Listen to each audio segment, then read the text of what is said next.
Et dans ces marchés émergents, justement, est-ce que ces thématiques, éthiques, sont des choses qui leur importent ou c'est parce que c'est une condition pour avoir un prêt, on va s'y plier?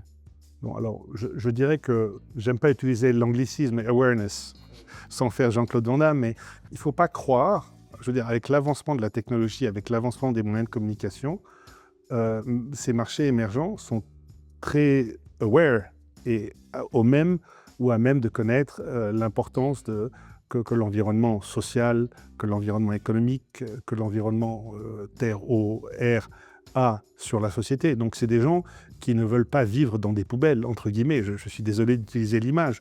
Donc c'est des gens qui sont de plus en plus conscients des problématiques de durabilité. Alors, je ne vais pas faire la critique des différentes COP qui ont lieu, mais avec le droit de polluer ou pas le droit de polluer par rapport à la croissance économique, nonobstant, ce sont des secteurs économiques et des entrepreneurs locaux, pour la plupart. Comme on parle de PME, PMI et de big market, c'est principalement des entrepreneurs locaux. Ils ont quand même des considérations assez importantes à ce niveau-là.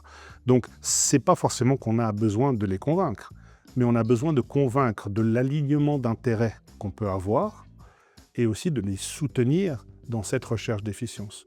Du moment que l'entrepreneur, ou je veux dire que le manager, son entreprise, ou le propriétaire et son entreprise comprennent que non seulement il y a des efficiences capitalistiques à utiliser ce type de dette ou ce type de structure de financement, qu'il y a aussi des efficiences nettes en termes d'opérabilité, en termes d'impact, d'identification de risques, de gestion de risques et d'opportunités, l'adoption se fait de manière automatique. Ils ne sont pas plus bêtes que tout autre.